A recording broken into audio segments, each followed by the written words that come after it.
Hello and welcome to the channel. My name's Andy. I'm the guitarist and guitar teacher. I've been playing guitar for over 30 years and teaching guitar for over 20 years. I play guitar in various bands and duos, and I've played in hotels and cruise ships all around the world.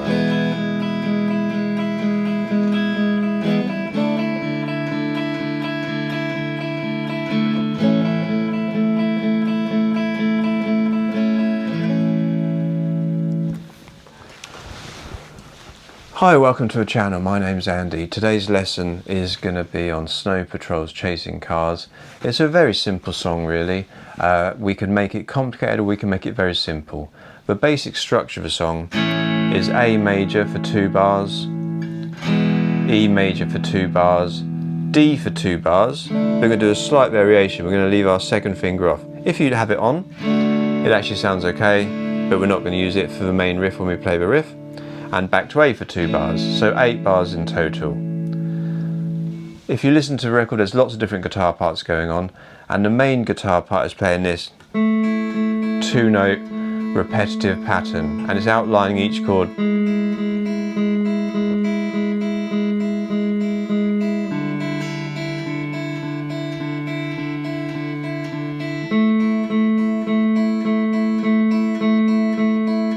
And without anything behind it, those notes, it's very nice to play and it's good practice, but it obviously sounds a little bit empty if you're just playing on your own. On the record there's a sort of another guitar behind it, a little distorted guitar and some synth stuff. So practice that. It's good practice for your picking, and you've got several ways you can play this. You can do, if you're using a pick, I would suggest try and get used to down up picking. So on every time you play the G string, the lowest note, it's a downstroke. The high string is an upstroke. And it's like strumming, you just keep that right hand moving in a very smooth motion. Each note is half a beat long, and we have 2 bars on each chord. D, D string and E string open, no hands needed. If we're going to play the notes.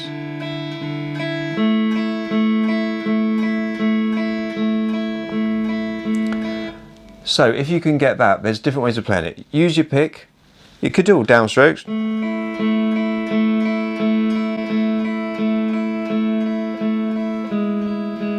But I personally don't think it's quite as accurate as playing it with down and up strokes.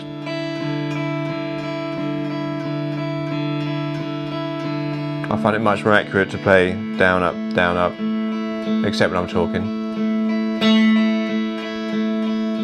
And because we've got so long on each one, it's nice to emphasise that first beat of each bar a little bit louder, just to mark where we are in the bar.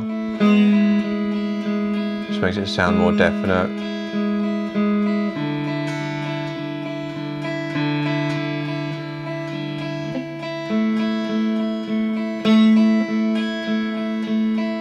Okay. If we want to play to feel the sound out a little bit more, keep our chord shapes as we play those same notes, because all those notes are within the chords. So on the A chord, if we keep our shape here, we've still got the same notes. E chord, same notes. The D chord, and then the A chord. So now we can add a little strum, which I was just doing to feel the sound out.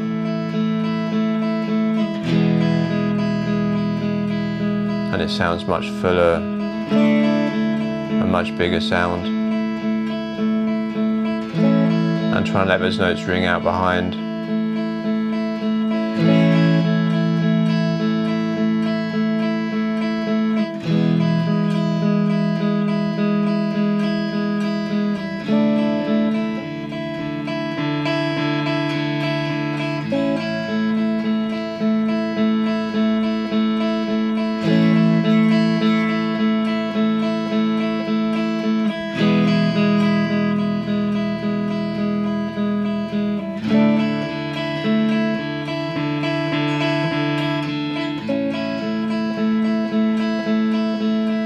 You might find it easier to use your fingers, not use a pick. Because we're jumping across strings, you might want to do this. So I would use my thumb and middle finger and go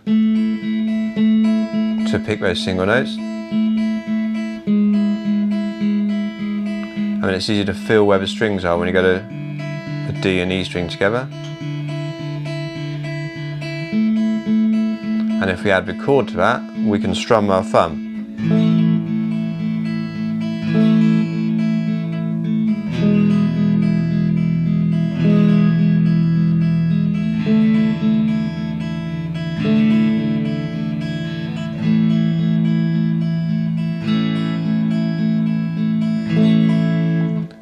Okay, so you've got a choice. You can use thumb and fingers or pick, or you'll see some guitarists do this. They'll hold the pick as normal, pick the low note there, and then use one of their fingers, middle finger probably. So they're alternating between a pick and a finger. It's called hybrid picking, and you get this nice sound.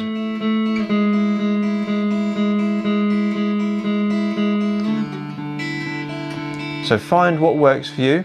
Ideally practice all of them. See if you can get it with your pick first, then try it fingerstyle, then try the mixture of the two. The more strings to your bow, the better, literally, or the more picks to your guitar case.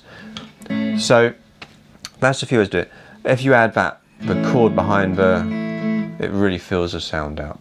And then if you just want to put a bit of gain on and play the chorus of the song, is where it gets a little bit heavier, and the guitar's really just doing more sort of downstrokes. It's like,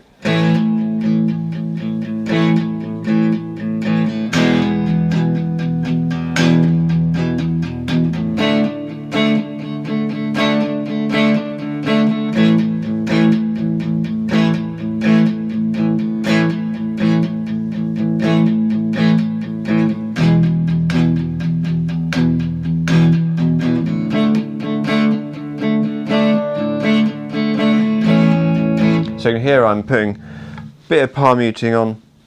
I'm being quite aggressive at it, and I'm hitting some notes a bit louder than others. If I let those notes ring out more, I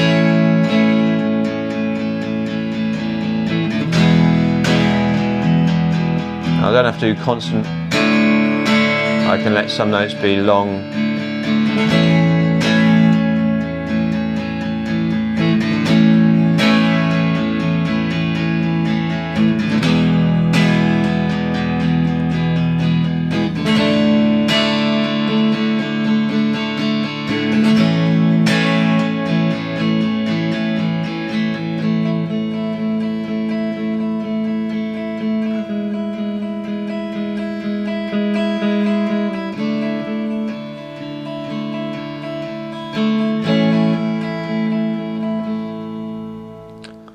So it's a good song for practicing different picking techniques, still working on relatively simple open chord changes, slight variation on the D chord, and then it's more about kind of how you play the song, how hard you hit the notes, how soft you hit the notes, and trying to combine the two, making dynamics in your playing.